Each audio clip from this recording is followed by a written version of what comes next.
Welcome to Queen Anne's County Board of Education Work Session for July the 20th, 2022. Can we stand for the pledge? I pledge allegiance to the flag of the United States of America and to the republic for which it stands, one nation, under God, indivisible, with liberty and justice for all.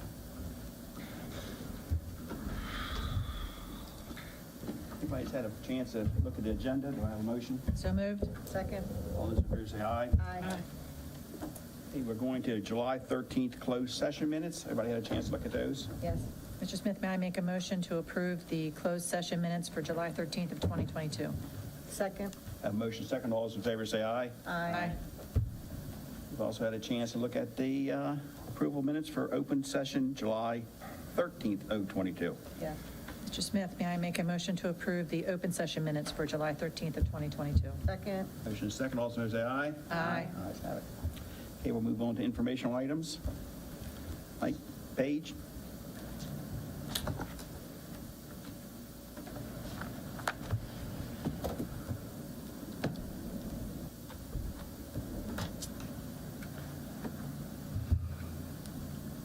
Start this off with, because this has been, I know, a concern. We've had a lot of parents talk to these our board members, and I'm sure you've gotten calls on this. This is being mandated by Comar through the state. Yes, sir. Okay. And Not that, I mean, we have liberties to do certain things, but it's being mandated. I mean, this is not a Queen Anne's County thing. It's a state initiative. Correct, and we'll go Understand. over But I just for the public, so when you see this, this is a good point of reference for people to see this and see what some of the things we face, what's going on in this world today. Well, good afternoon, everyone. President Smith, Dr. Salins, board members, executive team. For the record, my name is Michael Page. I'm a supervisor of instruction, and today my focus is on comprehensive health instruction.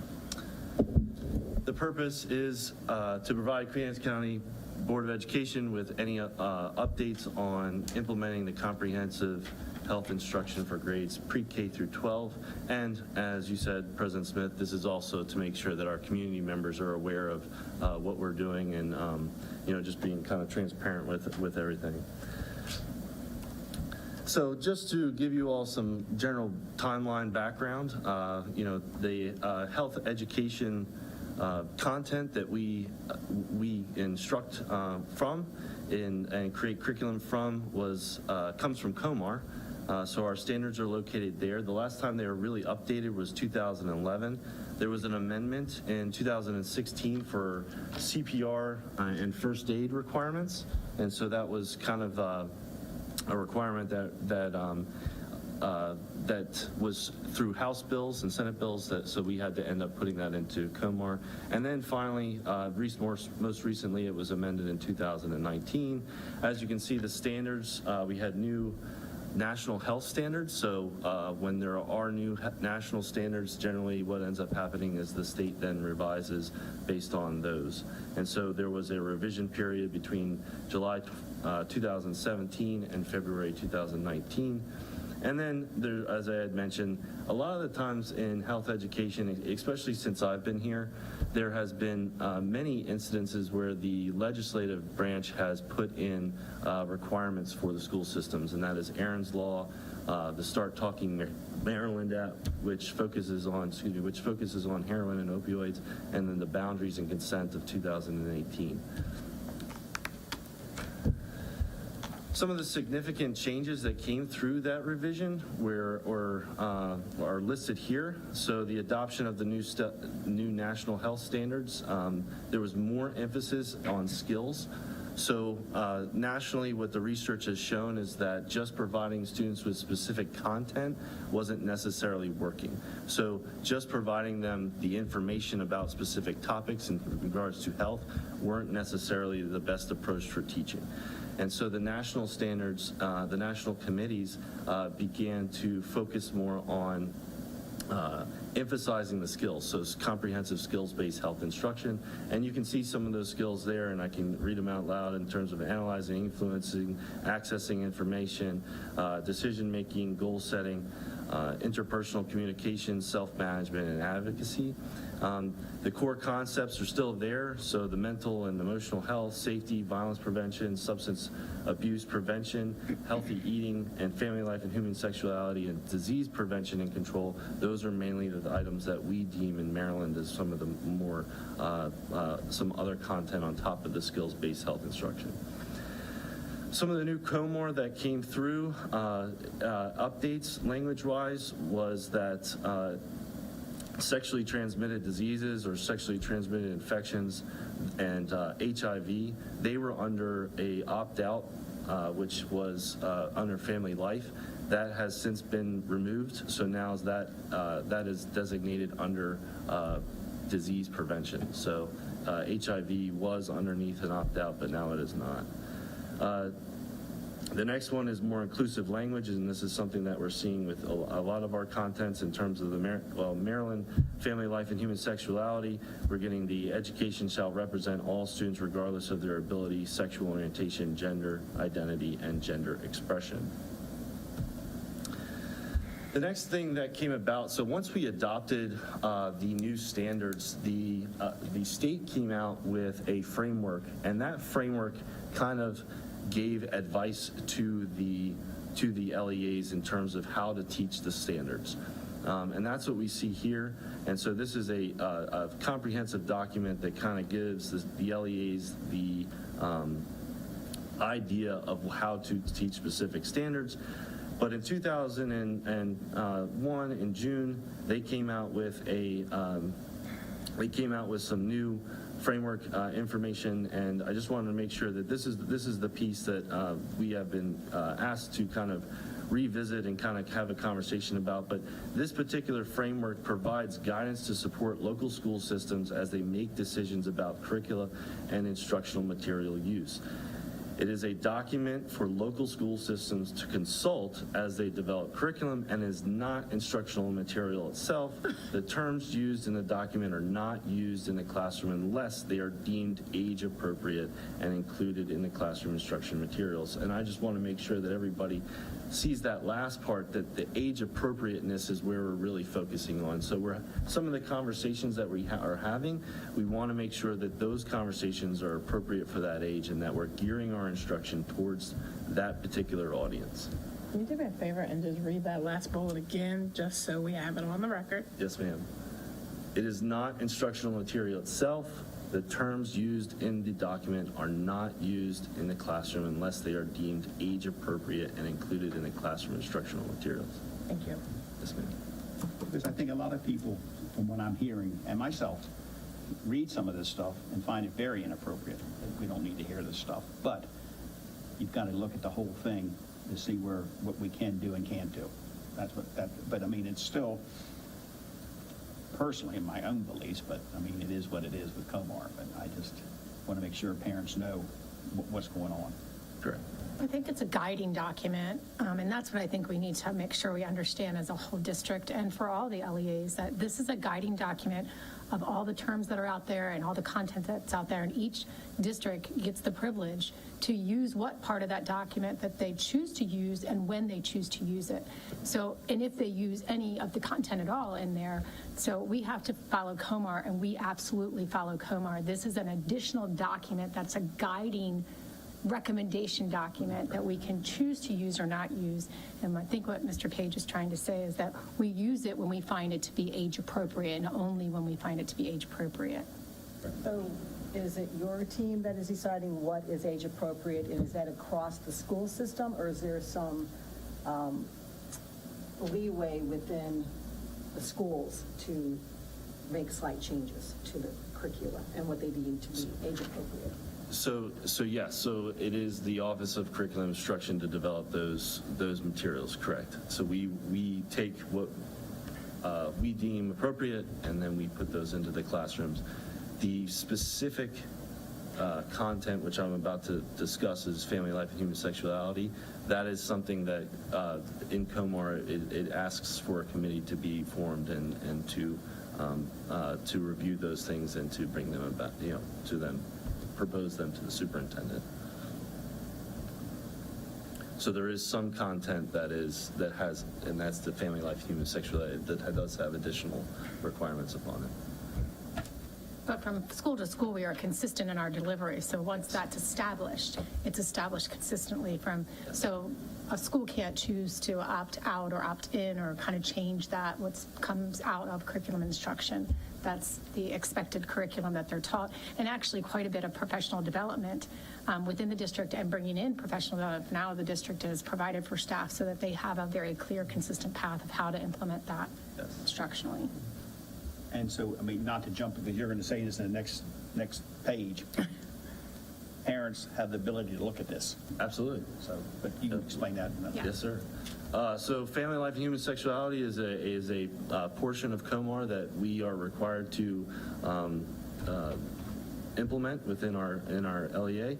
And so just some brief items about family life, human sexuality, which does tend to be the questions that we get from the public. Direct teaching of family life, and that's the abbreviation, FLHS, begins in grade 5, right? So when we begin our family life, human sexuality, that begins in grade 5.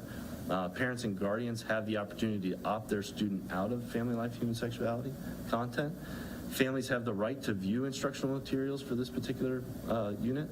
And just as a continuation of that material, family life, human sexuality units are in grade 5, grade 7, and in high school, and have and are going to remain the same as we have done in the past as of right now. So, Mr. Page, as it relates to that guiding document, it starts much earlier than that, but our COMAR requirement is to start in 5th grade, and that's where we choose to start. We could start earlier. Correct. But our county has decided that we are going to meet COMAR regulation and start at grade 5 Correct. and not before. Correct. Is that okay? Just want to clarify that.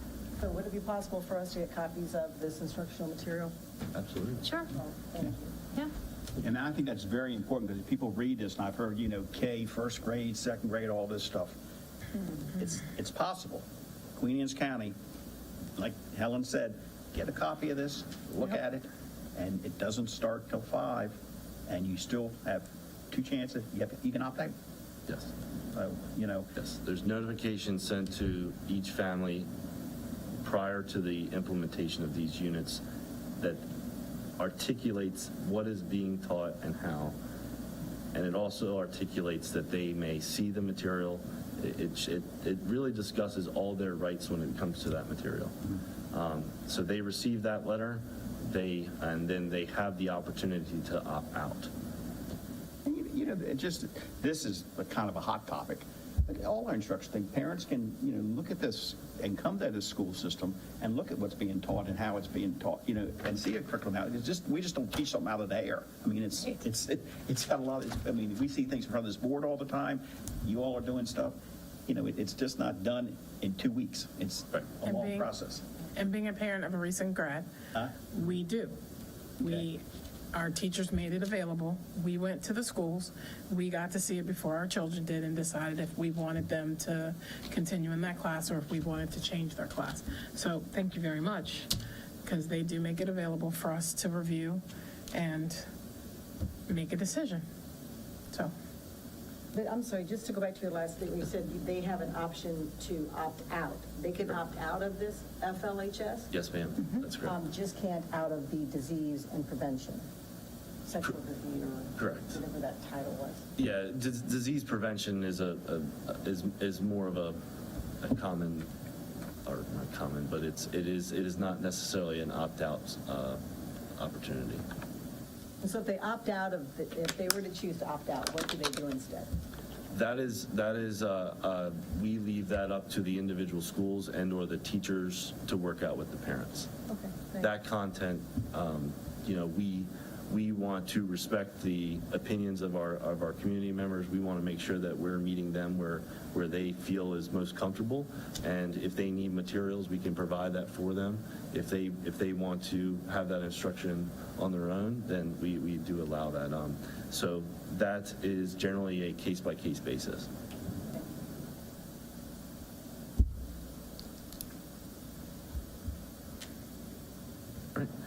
And I just wanted to follow up in regards to the graduation requirement as we are continuing to implement our new high school comprehensive health education. This was a change that was brought to the board earlier last year around the same time. We had to very quickly change our credits that our students were receiving. So we moved to a 1 credit of health, which was prior a half. Same thing with physical education that moved from a half to a whole credit also. So just again to reiterate that here, that the change from 1/2 to a full credit, the COMAR was revised for all graduates of 2025. So this is going to be our first cohort of students who will be receiving the 10th grade health education course. Just so you all know, we have been working very diligently on creating that course. We have brought in national presenters in order to train our health teachers at the secondary level on skills-based health instruction. We are geared towards kind of taking away the content-based units and moving towards utilizing those skills and having students really focus on the skill of being a healthy individual rather than just learning healthy facts. Right, and so that's kind of the national trend, and it has been shown to improve students' health in longevity rather than just learning those facts. So we had, summer school, we have kids who are doing Half credit. the half credit for that, Still right? trying. We had a very small, we were able to really get many of them through last year. I think we started out with almost 300, if I remember. It was pretty high. Yes, And correct. I think we were down to less than 100,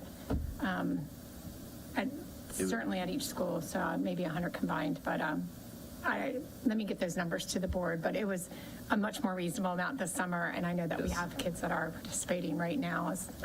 We tried, because of the change, we tried to offer as many avenues for those Opportunities, yeah. students to receive that credit, and including online, and we had the in-person also.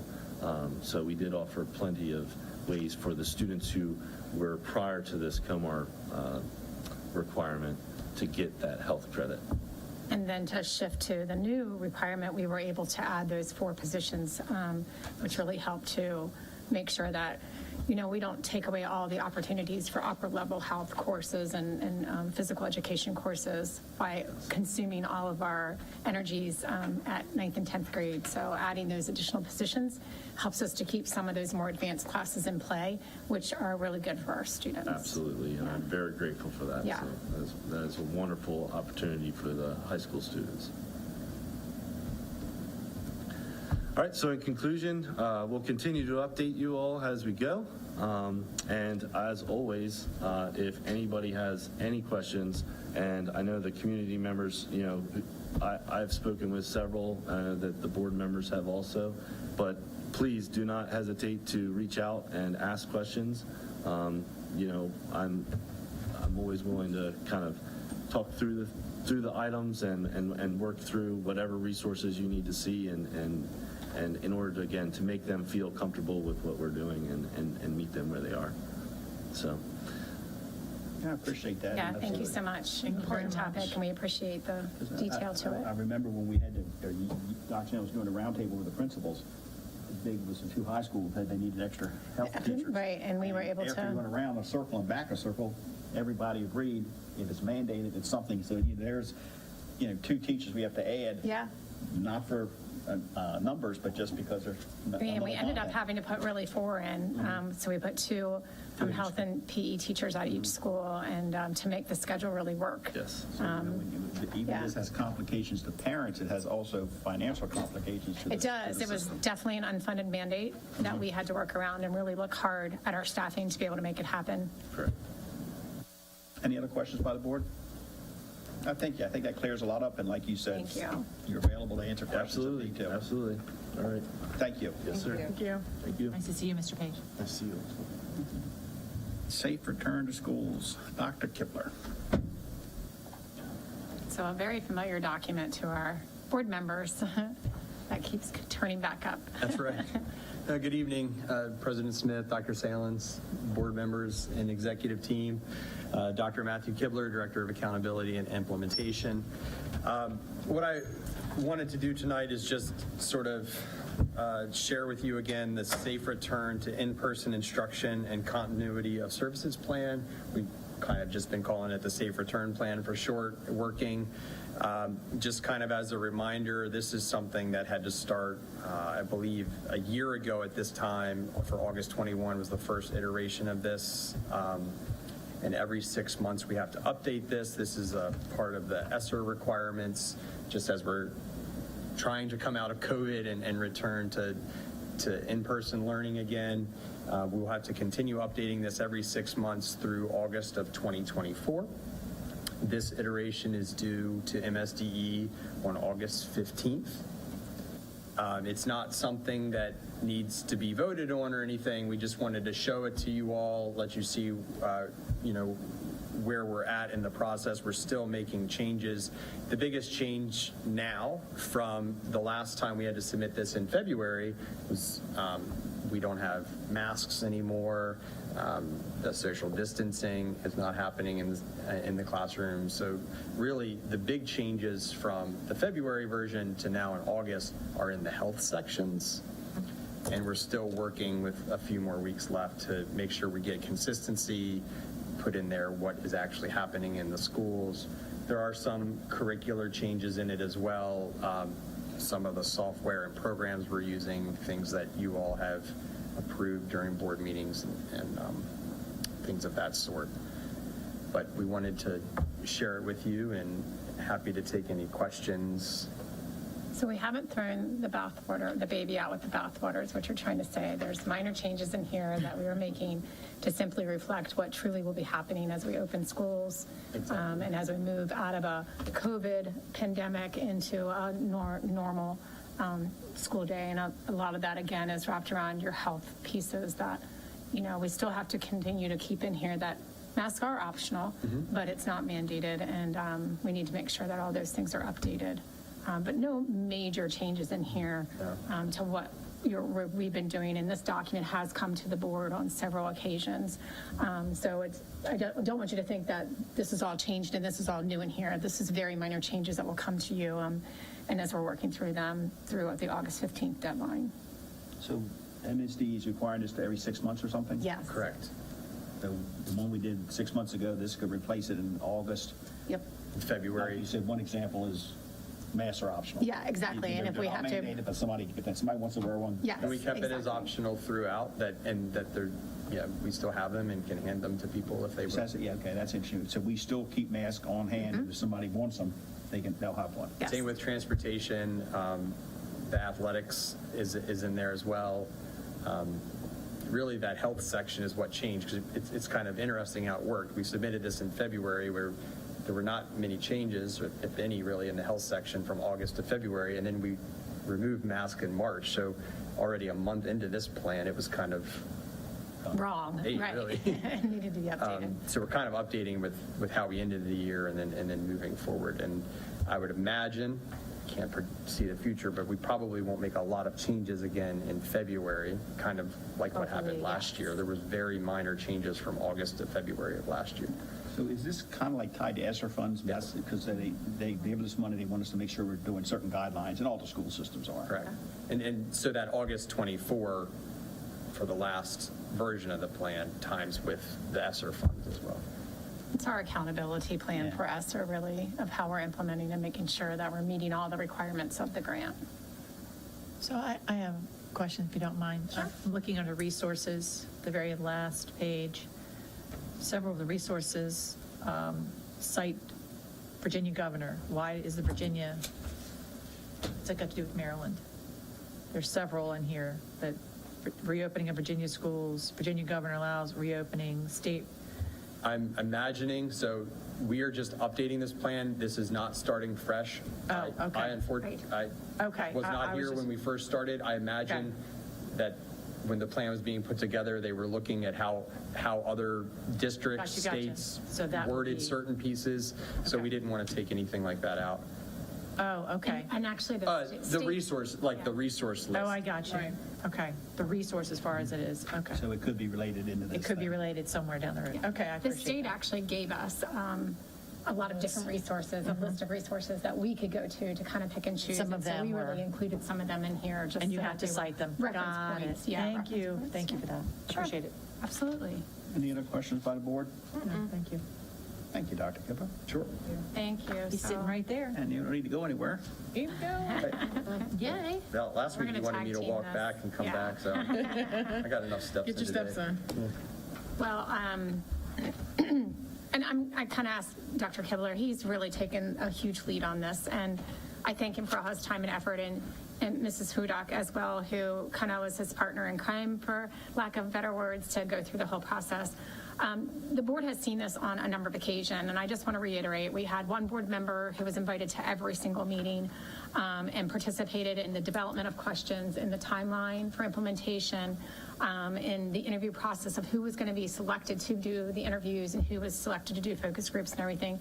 We also interviewed 2 board members. We brought it to the board during a work session to just say, hey, this is what we've come up with, just FYI. And I'm bringing it as a more public informational item. The formatting isn't exactly the same. We've played around with the format. The content is the same, and I want to reiterate that. I mean, when you're bringing a professional document, you want to make sure that it's right. So we have, Michael Bell, who's spent some time and energy, and certainly Land Power Waters, both of them have dedicated a lot of time and energy to just the design. So I don't want you to be distracted by the design, because the design looks different. We were actually finalizing it this morning so it could go to publication, but I want you to really focus on the content. The content hasn't changed. Really basically articulating the process and the timeline. And then really the core of what our work was the mission, vision, and the core values. And I'm so proud of them. I think that they're very clean lined. I think they're very relevant. I think they're very fresh. And the core values, we are here for students, and you can clearly see that our core values tie to our students. And then our goals, again, very clean, achievement, your safety, wellness, staffing, and engagement. Right up front, you know exactly what we're all about. We've included those goals. Those goals were a lot of time and energy went into those. Committees met time and hours to create these and really articulate them, and then we back map those objectives out of what we need to do. Anytime we had questions when we were trying to work on wording, I really tried to get our group focused back. Well, let's go back to the focus group and interview data. What were people trying to say Right, here? right. So that it wasn't, administrators or this committee writing this, but we were listening to the voice. people that we saw. Right. So we did make some change. I know that the board saw this at the retreat. We made a couple of changes. The portrait of grad isn't here. We did make the change for responsible. That's in there. That was Appreciate finalized. that. I know that Mrs. Bennett didn't care for the way that we presented board members, so we tried to articulate that. We hope that this is acceptable and reflects what you wanted it to be. I did actually, since I am a board member, this morning I was like, I think I need to be on the bottom of that list, as I am a part of the board. So we did make that change. But I really want you just to focus on the content as an informational item tonight and not necessarily on the design of it. And so the design is going to be like an unveiling, and I'm super excited about that. But really, this is more on the content and the time and energy that went into it. And it really speaks the voice of not only our school, but of really our community, because we engaged a lot of our stakeholders that, have a partnership with us, not just have a student here or maybe an organization or a partner like the Sheriff's Department, things like that. So that's an informational item. There's no regulation that says that the board has to vote on it. That's certainly something that the board can do if they choose to do that. There's no COMAR regulation that says that you have to have a strategic plan and that the board has to approve that. But it is your strategic plan. So that is in your purview to do that this evening. But I just wanted to bring it as an informational item to make sure that there are no finalized questions about the content before we move for publication. Question. When it first started off, I attended the first meeting, only one, so I'm Okay. only one. And I think then Helen was the board member Yep, on there. She was. Do you feel comfortable that there was enough public, because sometimes I've been on committees and different things, and somebody doesn't show up, and, I know you and I talked about that a little bit, to make sure people are engaged. Do you feel that the public was? I do. Okay. I mean, especially when you start to look at, and I'm not going to share everybody that we talked to. No, 'cause I we- don't, I'm just a But when 10,000 foot. you look at the attendees of our focus groups and interviews, and you see how many of them wore multiple hats, their parents, they do work in community organizations, I really do feel like we got that voice. We were starting to get the same answers. You could start to think, you knew what they were going to say. The students were saying the same things that the parents and staff members and principals. I do feel like we captured all of those groups. I'm actually really proud of that. I mean, it was a lot of work at the time, like to organize all of those meetings, and it seemed really daunting. But looking back, I feel like we really captured a lot of folks. We got a lot of student voice in there too. Right. I mean, we really did. And it's a buzzword, but everybody, teachers, staff, that's what we're here for, the Yes. students. And I just really concerned about that sometimes, and I want to thank you for all you did, because it's hard to corral all this stuff, and it's a lot of work, and, it's easy to, come up with something, not easy to come up with something that everybody can agree on, and as long as everybody has seen it and done it, I feel pretty good about it. I think we had a couple things that are fine to change, and I guess the one that you just mentioned, we have the board members 1, 2, 3, 4 at large, and we'll have Then we'll have your yeah, name yeah. as superintendent of Yeah, schools. Okay. yeah. We also did, for the focus groups and interviews, we did a set of pilot questions and interviews and focus groups, and I felt like, and I took that back to the meeting, and that allowed us to look at the responses we were getting to make sure, hey, are these questions giving us the information we need to be able to build something like this? And it was also a time to reflect again, are we hitting every group? What group did we miss in this? And I think we did a real thorough job. Good. I know it wasn't easy, but I appreciate all the time you put in it for myself. Any other board member have any questions? Okay, we've done that one. Thank you. Thanks. Thank you all. Okay, we've got contract approval, and for occupational therapy, and Dr. Spankel, going to do that? Yes. Yes.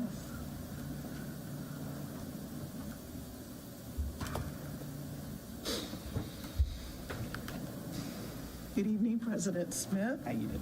Dr. Salins, board members, and executive team members.